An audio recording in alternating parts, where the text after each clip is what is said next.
to Learning with Lulu. In this video, we are going to be reading chapter 21 in Frankenstein. I was introduced into the presence of the magistrate, an old benevolent man with calm and mild manners. He looked upon me, however, with some degree of severity, and then, turning towards my conductors, he asked who appeared as witnesses on this occasion. About half a dozen men came forward, and one being selected by the magistrate, he deposed that he had been out fishing the night before with his son and brother-in-law, Daniel Nugent, when, about 10 o'clock, they observed a strong northerly blast rising, and they accordingly put in for port. It was a very dark night, as the moon had not yet risen. They did not land at the harbor, but as they had been accustomed, at a creek about 2 miles below. He walked on first, carrying a part of the fishing tackle, and his companions followed him at some distance. As he was proceeding along the sands, he struck his foot against something and fell at his length on the ground. His companions came up to assist him, and by the light of their lantern they found that he had fallen on the body of a man who was, to all appearances, dead. Their first supposition was that it was the corpse of some person who had been drowned and was thrown on shore by the waves. But on examination they found that the clothes were not wet, and even that the body was not then cold. They instantly carried it to the cottage of an old woman near the spot, and endeavored, but in vain, to restore it to life. It appeared to be a handsome young man about 25 years of age. He had apparently been strangled, for there was no sign of any violence except the black mark of fingers on his neck. The first part of this deposition did not in the least interest me, but when the mark of the fingers was mentioned, I remembered the murder of my brother and felt myself extremely agitated. My limbs trembled, and a mist came over my eyes, which obliged me to lean on a chair for support. The magistrate observed me with a keen eye, and of course drew an unfavorable augury from my manner. An augury meaning an omen or an indication of a future event. The son confirmed his father's account, but when Daniel Nugent was called, he swore positively that just before the fall of his companion he saw a boat with a single man in it at a short distance from the shore, and as far as he could judge by the light of a few stars, it was the same boat in which I had just landed. A woman deposed that she lived near the beach and was standing at the door of her cottage waiting for the return of the fishermen about an hour before she heard of the discovery of the body, when she saw a boat with only one man in it push off from that part of the shore where the corpse was afterwards found. Another woman confirmed the account of the fishermen having brought the body into her house. It was not cold. They put it into a bed and rubbed it, and Daniel went to the town for an apothecary, but life was quite gone. Several other men were examined concerning my landing, and they agreed that, with the strong north wind that had arisen during the night, it was very probable that I had beaten about for many hours, and had been obliged to return nearly to the same spot from which I had departed. Besides, they observed that it appeared that I had brought the body from another place, and it was likely that, as I did not appear to know the shore, I might have put into the harbor ignorant of the distance of the town of, and then it's blank, from the place where I had deposited the corpse. Mr. Kerwin, on hearing this evidence, desired that I should be taken into the room where the body lay for interment, that it might be observed what effect the sight of it would produce upon me. This idea was probably suggested by the extreme agitation I had exhibited when the mode of the murder had been described. I was accordingly conducted by the magistrate and several other persons to the inn. I could not help being struck by the strange coincidences that had taken place during this eventful night, but knowing that I had been conversing with several persons in the island I had inhabited about the time that the body had been found, I was perfectly tranquil as to the consequences of the affair. I entered the room where the corpse lay, and was led up to the coffin. How can I describe my sensations on beholding it? I feel yet parched with horror, nor can I reflect on that terrible moment without shuddering in agony. The examination, the presence of the magistrate and witnesses passed like a dream from my memory, when I saw the lifeless form of Henry Clerval stretched before me. I gasped for breath, and throwing myself on the body, I exclaimed, "Have my murderous machinations deprived you also, my dearest Henry, of life? 2 I have already destroyed, other victims await their destiny, but you, Clerval, my friend, my benefactor." The human frame could no longer support the agonies that I endured, and I was carried out of the room in strong convulsions. A fever succeeded to this. I lay for 2 months on the point of death. My ravings, as I afterwards heard, were frightful. I called myself the murderer of William, of Justine, and of Clerval. Sometimes I entreated my attendants to assist me in the destruction of the fiend by whom I was tormented, and at others I felt the fingers of the monster already grasping my neck, and screamed aloud with agony and terror. Fortunately, as I spoke my native language, Mr. Kerwin alone understood me, but my gestures and bitter cries were sufficient to affright the other witnesses.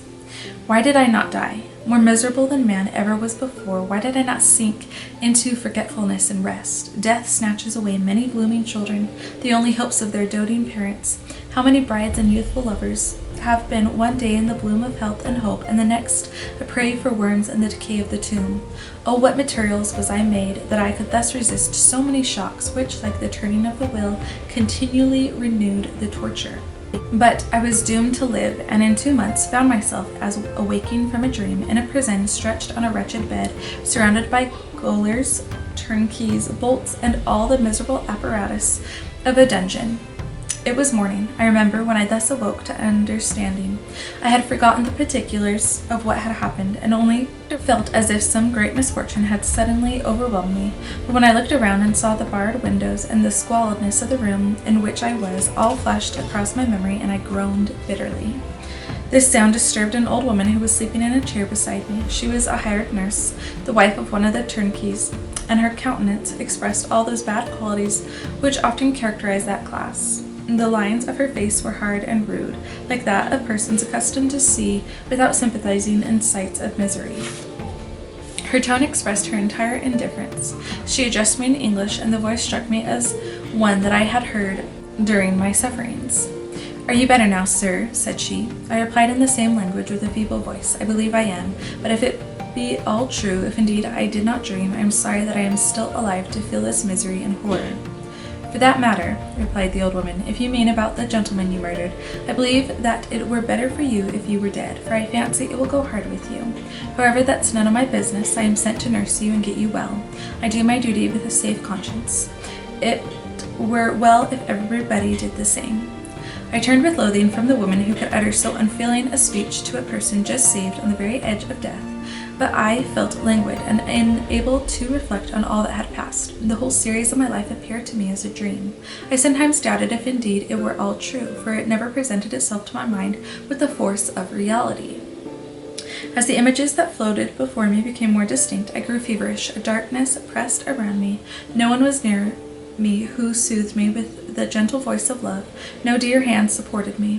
The physician came and prescribed medicines, and the old woman prepared them for me, but utter carelessness was visible in the first, and the expression of brutality was strongly marked in the visage of the second. Who could be interested in the fate of a murderer but the hangman, who would gain his fee? These were my first reflections, but I soon learned that Mr. Kerwin had shown me extreme kindness. He had caused the best room in the prison to be prepared for me. Wretched indeed was the best, and it was he who had provided a physician and a nurse. It is true, he seldom came to see me, for, although he ardently desired to relieve the sufferings of every human creature, he did not wish to be present at the agonies and miserable ravings of a murderer. He came, therefore, sometimes to see that I was not neglected, but his visits were short and with long intervals. One day, while I was gradually recovering, I was seated in a chair, my eyes half open, and my cheeks livid like those in death. I was overcome by gloom and misery, and often reflected I had better seek death than desire to remain in a world which, to me, was replete with wretchedness. At one time I considered whether I should not declare myself guilty and suffer the penalty of the law, less innocent than poor Justine had been. Such were my thoughts when the door of my apartment was opened and Mr. Kerwin entered. His countenance expressed sympathy and compassion. He drew a chair close to mine and addressed me in French. "I fear that this place is very shocking to you. Can I do anything to make you more comfortable?" "I thank you, but all that you mention is nothing to me. On the whole earth there is no comfort which I am capable of receiving. I know that the sympathy of a stranger can be but of little relief to one borne down as you are by so strange a misfortune, but you will, I hope, soon quit this melancholy abode, for doubtless evidence can easily be brought to free you from the criminal charge. That is my least concern. I am, by a course of strange events, become the most miserable of mortals. Persecuted and tortured as I am, and have been, can death be an evil to me? Nothing indeed could be more unfortunate and agonizing than the strange chances that have lately occurred. You were thrown, by some surprising accident, on this shore renowned for its hospitality, seized immediately and charged with murder. The first sight that was presented to your eyes was the body of your friend, murdered in so unaccountable a manner, and placed, as it were, by some fiend across your path.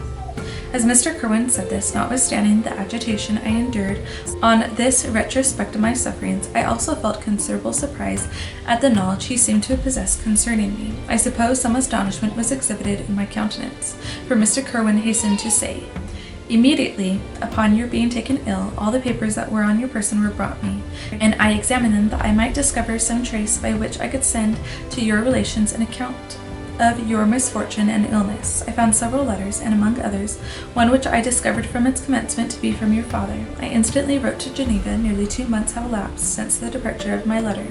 But you are ill, even now you tremble, you are unfit for agitation of any kind.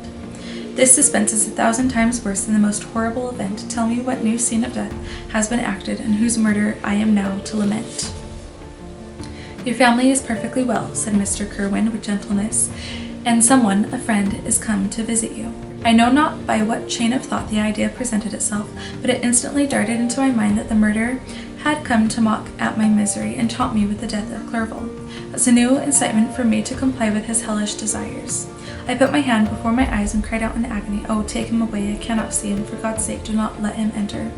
Mr. Kerwin regarded me with a troubled countenance. He could not help regarding my exclamation as a presumption of my guilt, and said, in a rather severe tone, "I should have thought, young man, that the presence of your father should have been welcome instead of inspiring such violent repugnance." "My father!" cried I, while every feature and every muscle was relaxed from anguish to pleasure. "Is my father indeed come? How kind, how very kind! But where is he? Why does he not hasten to me?" My change of manner surprised and pleased the magistrate. Perhaps he thought that my former exclamation was a momentary return of delirium, and now he instantly resumed his former benevolence. He rose and quitted the room with my nurse, and in a moment my father entered it. Nothing at this moment could have given me greater pleasure than the arrival of my father. I stretched out my hand to him and cried, "Are you then safe, and Elizabeth, and Ernest?" My father calmed me with assurances of their welfare, and endeavored, by dwelling on these subjects so interesting to my heart, to raise my desponding spirits, but he soon felt that a prison cannot be the abode of cheerfulness. "What a place is this that you inhabit, my son?" said he, looking mournfully at the barred windows and wretched appearance of the room. "You travel to seek happiness, but a fatality seems to pursue you and poor Clerval." The name of my unfortunate and murdered friend was an agitation too great to be endured. In my weak state I shed tears. "Alas, yes, my father," replied I, "some destiny of the most horrible kind hangs over me, and I must live to fulfill it, or surely I should have died on the coffin of Henry." We were not allowed to converse for any length of time, for the precarious state of my health rendered every precaution necessary that could ensure tranquillity. Mr. Kerwin came in and insisted that my strength should not be exhausted by too much exertion, but the appearance of my father was to me like that of my good angel, and I gradually recovered my health. As my sickness quitted me, I was absorbed by a gloomy and black melancholy that nothing could dissipate. The image of Clerval was forever before me, ghastly and murdered. More than once the agitation into which these reflections threw me made my friends dread a dangerous relapse. Alas, why did they preserve so miserable and detested a life? It was surely that I might fulfill my destiny, which is now drawing to a close. Soon, oh, very soon, will death extinguish these throbbings and relieve me the mighty weight of anguish that bears me to the dust, and in executing the award of justice I shall also sink to rest. Then the appearance of death was distant, although the wish was ever present to my thoughts, and I often sat for hours motionless and speechless, wishing for some mighty revolution that might bury me and my destroyer in its ruins. The season of the assizes, or sessions of the superior courts held periodically in English countries for the purpose of trying civil and criminal cases, approached. I had already been 3 months in prison, and although I was still weak and in continual danger of a relapse, I was obliged to travel nearly 100 miles to the county town where the court was held. Mr. Kerwin charged himself with every care of collecting witnesses and arranging my defense. I was spared the disgrace of appearing publicly as a criminal, as the case was not brought before the court that decides on life and death. The grand jury rejected the bill on its being proved that I was on the Orkney Islands at the hour the body of my friend was found, and a fortnight after my removal I was liberated from prison. My father was enraptured on finding me freed from the vexations of a criminal charge, that I was again allowed to breathe the fresh atmosphere and permitted to return to my native country. I did not participate in these feelings, for to me the walls of a dungeon or a palace were alike hateful. The cup of life was poisoned forever, and although the sun shone upon me, as upon the happy and gay of heart, I saw around me nothing but a dense and frightful darkness, penetrated by no light but the glimmer of two eyes that glared upon me. Sometimes they were the expressive eyes of Henry, languishing in death, the dark orbs nearly covered by the lids, and the long black lashes that fringed them. Sometimes it was the watery, clouded eyes of the monster, as I first saw them in my chamber at Ingolstadt. My father tried to awaken in me the feelings of affection. He talked of Geneva, which I should soon visit, of Elizabeth and Ernest, but these words only drew deep groans from me. Sometimes, indeed, I felt a wish for happiness, and thought with melancholy delight of my beloved cousin, or longed with a devouring malade de pas, or his reference in French to homesickness for Switzerland, to see once more the blue lake and rapid Rhone that had been so dear to me in early childhood. But my general state of feeling was a torpor, in which a prison was as welcome a residence as the divinest scene in nature, and these fits were seldom interrupted by paroxysms of anguish and despair. At these moments I often endeavored to put an end to the existence I loathed, and it required unceasing attendance and vigilance to restrain me from committing some dreadful act of violence. Yet one day remained to me, the recollection of which finally triumphed over my selfish despair. It was necessary that I should return without delay to Geneva, there to watch over the lives of those I so fondly loved, and to lie in wait for the murderer, that if any chance led me to the place of his concealment, or if he dared again to blast me by his presence, I might with unfailing aim put an end to the existence of the monstrous image which I had endured with the mockery of a soul still more monstrous. My father still desired to delay our departure, fearful that I could not sustain the fatigues of a journey, for I was a shattered wreck, the shadow of a human being. My strength was gone, I was a mere skeleton, and fever night and day preyed upon my wasted frame.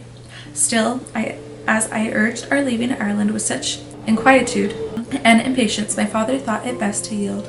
We took our passage on board a vessel bound for Havre de Grace, or the original name for the French port of Le Havre, and sailed with fair wind from the Irish shores. It was midnight. I lay on the deck looking at the stars and listening to the dashing of the waves. I held the darkness that shut Ireland from my sight, and my pulse beat with a feverish joy when I reflected that I should soon see Geneva. The past appeared to me in the light of a frightful dream, yet the vessel in which I was, the wind that blew me from the detested shore of Ireland, and the sea which surrounded me, told me too forcibly that I was deceived by no vision, and that Clerval, my friend and dearest companion, had fallen a victim to me and the monster of my creation.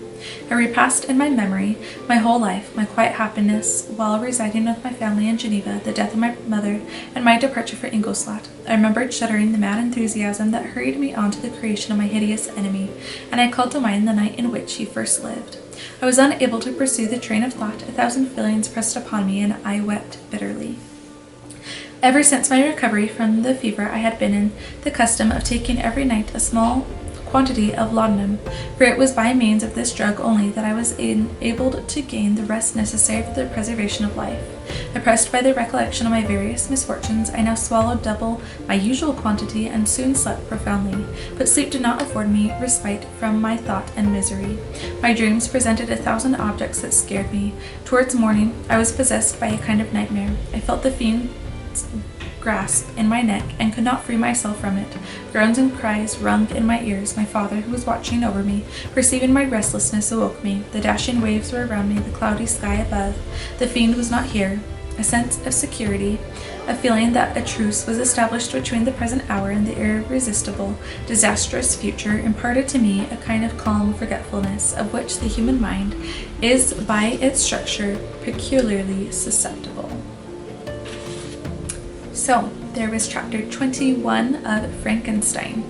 Please make sure to like this video, comment any thoughts you may have on the chapter down below, and make sure to subscribe and share. Thanks for watching. Bye.